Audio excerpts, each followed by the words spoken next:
Hey guys, welcome back to my channel. This is Chandu. ఈ రోజు మేము మా పీర్ల పెట్టని 1 year తర్వాత ఓపెన్ చేయబోతున్నాం. మా దగ్గర ఉన్న అన్ని పంజాలని ఒక్కొక్కటిగా మీ అందరికి చూపిస్తా. వీడియోని స్కిప్ చేయకుండా ఎండ్ వరకు చూడండి. మన ఛానల్లో వచ్చే మొహరం వీడియోస్ మిస్ అవ్వకుండా ఉండాలంటే ఇప్పుడే కింద ఉన్న సబ్స్క్రైబ్ బటన్ ని క్లిక్ చేసి బెల్ ఐకాన్ ని ఆన్ లో పెట్టుకోండి. Let's go. పొద్దుగాల లేసి స్నానం చేసి పీర్ల కొట్టం దగ్గరకు వచ్చా. నాకన్నా ముందే మా ముజవారి వచ్చి రెడీగా ఉండు. ఇంతలోనే మా వాళ్ళు కూడా వచ్చారు. ఇక ఊద్దాన్ రెడీ చేసి పూజ చేసి పెట్టె కదిలించాం. ఒక్కో పెట్టె బయట పెట్టిన తర్వాత పెట్టెను ఓపెన్ చేసి అందులో ఉన్న పంజాలు మీ అందరికి చూపిస్తా. ఫస్ట్ అయితే ఒక్కొక్కటిగా లోపల ఉన్న సామాన్ అంతా బయట పెట్టాం. పీర్ల కొట్టాన్ని మొత్తం నీటితో కడిగి పెట్టెలన్నీ తీసుకొచ్చి బయట సైడ్ కి పెట్టేశాం. ఇక నేను దేవుడి దగ్గర మొక్కుకొని పెట్టె తాళం అయితే తీసుకొని వచ్చా. ఇందులోనే మా పంజాలన్నీ ఉన్నాయి. ఇది తల్లి సవారు పెట్టె. ఇది కూడా ఓపెన్ చేసి చూపిస్తా. పీర్ల కొట్టం అంతా పొగేసి పెట్టె ఓపెన్ చేశాం. ఇవే మా దగ్గర ఉన్న పంజాలు. దాదాపు 10-15 పంజాల దాకా ఉంటాయి. మీకు మా దగ్గర ఉన్న ఒక్కో దేవుని పేరు చెప్తాను చూడండి. పెద్దలాల్ సాబ్, బారా ఇమాం కాసిం, సైద్ అబ్బాస్, జార్మి, చిన్నలాల్ సాబ్, హస్సేన్ హుస్సేన్, సైద్ అబ్బాస్, రణభూషణ్, హిమాం కాసిం,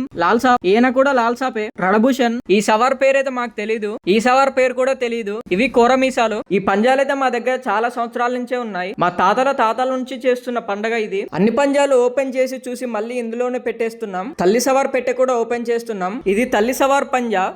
బి ఫాతిమా అంటారు. రేపు మా దేవుళ్ళను కడిగి డప్పుల సప్పుడుతో తీసుకొచ్చి కుసోబెడతాం. వీడియో మాత్రం చాలా బాగుంటుంది. మిస్ అవ్వకుండా చూడండి. మొహరం ఎలా చేస్తారని మన ఛానల్లో డైలీ ఒక వీడియో వస్తుంది. మిస్ అవ్వకుండా ఉండాలంటే ఇప్పుడే కింద ఉన్న సబ్స్క్రైబ్ బటన్ ని క్లిక్ చేసి బెల్ ఐకాన్ ని ఆన్ లో పెట్టుకోండి. వీడియో నచ్చితే లైక్ చేసి మీ ఫ్రెండ్స్ అండ్ ఫ్యామిలీతో షేర్ చేయండి. Thank you for watching.